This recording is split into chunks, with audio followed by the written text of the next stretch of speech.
Well, now we have about 10 minutes for question and answer, and you can have your questions from the first 4 presenters. Any question? Okay, Vladimir, please. If people are still thinking and they don't have questions, I always have questions. I have short questions to three speakers. The first one is Xi Jinping. All the regressions you showed are on China. Yes. Does this idea about investment in infrastructure that spur the increases in total factor productivity, does it apply to other countries? And if it does, what's the difference between China and, say, developed countries? Now, the second question is to Luis Carlos Bresser Pereira. You spoke about new developmentalism, and I have a lot of sympathy, as you know, to the idea. Why it happened that the previous old developmentalists, the big push theories, they were realized in Latin America, in India, in even the former Soviet Union, yes, this capital financing gap and the imports of capital and big push, there was no major success. But with the new developmentalism, it did not emerge before East Asian experience. East Asian countries did it in practice before you developed the theory of new developmentalism, right? Why it happened this way? Why, in this case, development economists were not able to foresee East Asian miracle, but only to generalize after it happened? And the question to Anis is a short one. You dismantled quite a number of myths in conventional macroeconomics, right? One of them is the new developmentalism idea that you're supposed to rely on domestic savings and you're supposed to have a positive current account, not a negative current account, to import savings from the rest of the world to develop, but a positive. So what's your attitude towards something that Luis Carlos put on the table? Thank you. Vladimir, but please keep your answer short. Thank you. Yeah, we just briefly get our result. First of all, what we guess is if the government infrastructure investment can change the endowment, can affect the next generation's resource allocation, then should be found out some evidence about the improvement of productivity index. But the problem is how to explain. That's the question we faced with. Yeah, there are 2 guesses about this. First of all, with the government infrastructure investment, the transaction cost could be reduced, especially the inter-provincial exchange or some market activity. The transaction cost could be decreased, reduced. Then this can encourage enterprises to put more investment in R&D activities to encourage the efficiency of economy. This is one mechanism. Another mechanism we guess is with the high level, more complicated, more high level of infrastructure equipment, the urbanization process and the FDI's investment can be benefited. Then can encourage the process of urbanization and encourage more and more foreign invested projects into China economy. Then can positively encourage the productivity level of Chinese economy. That's what we answer. I answer your question? Yeah. I was asking about the studies of other countries. Is there a difference? No, I just mainly up to now we just use the China data, not compare with the other countries. We just use the China provincial data, and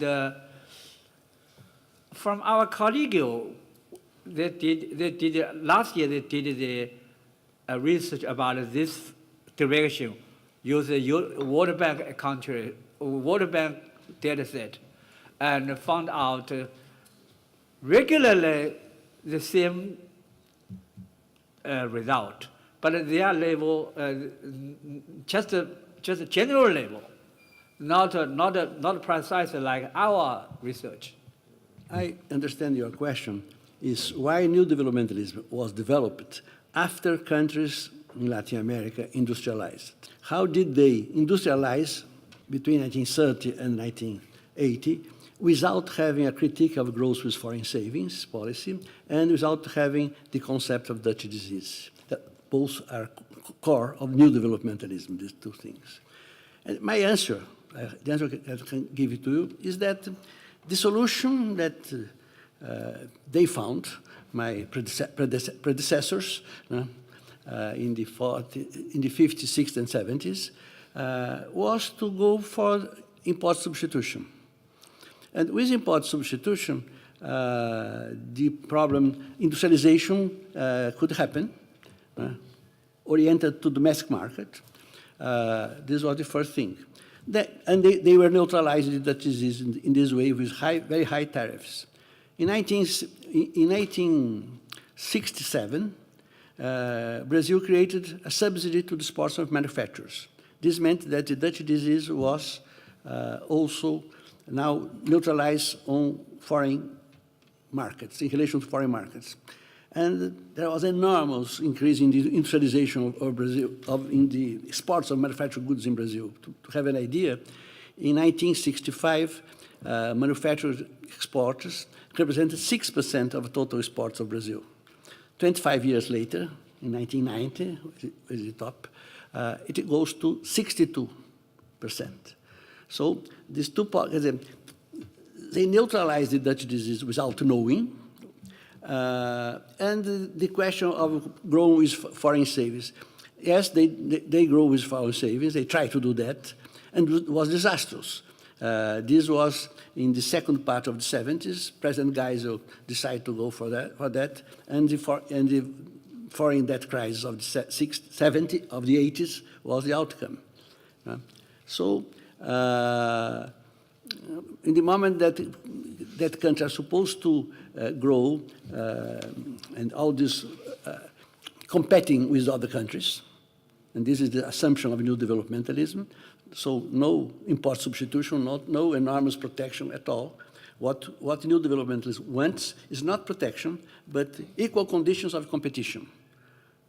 And to do that, they have to have the right macroeconomic prices and do some industrial policy for sure.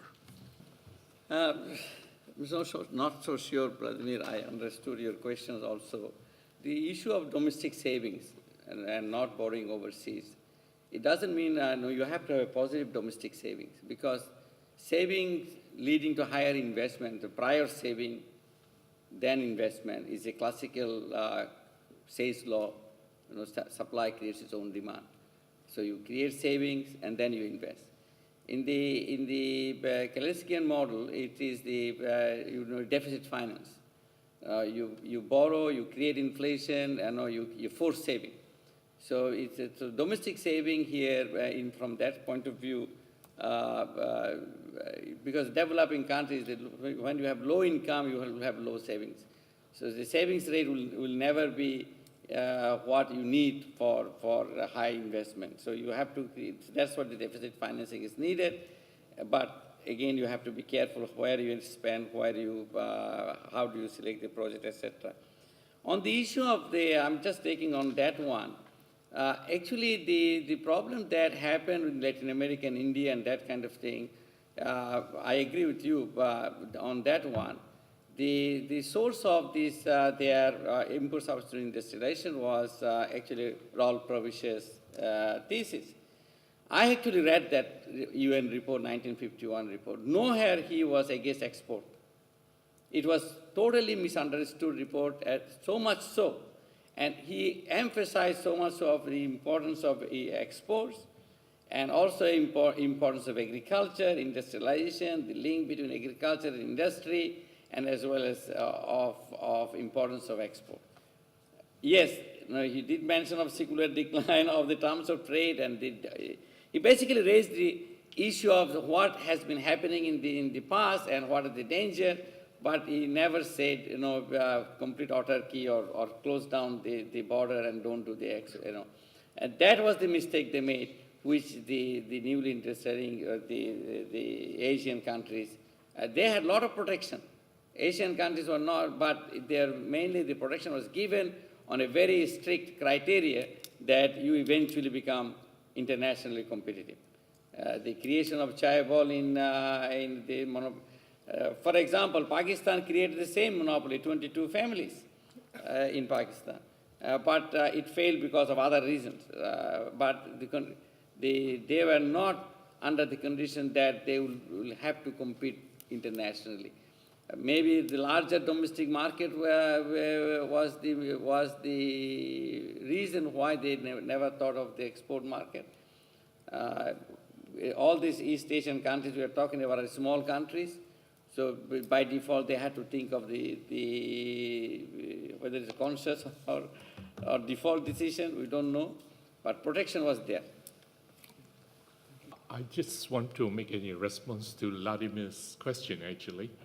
People might be interested to look at Danny Rodriguez. He pointed out that developing countries or countries in the developed countries with similar factor endowments, actually the range of the type of exports, manufacturing exports, in terms of the level of technology widely. So countries can choose, or consciously and unconsciously, very low tech exports. And then there are other developing countries that could choose much higher knowledge base or technological exports, but they are both compatible with their relative factor endowments theory. It could explain it. And so the question of the infrastructure investment in terms of education could actually determine whether you try to move more towards the high-end technology or the lower-end technology. And interesting, he pointed out that Bangladesh and China actually has very similar relative factor endowments. But Bangladesh, the manufacturing located at the lower end, whereas China, even when it had made a conscious effort at the beginning to move towards more higher-end technological exports. But they are both consistent with the comparative advantage theory, of relative factor endowments. Okay, thank you so much. I think we will have our first coffee break, and can we be back at 11:25?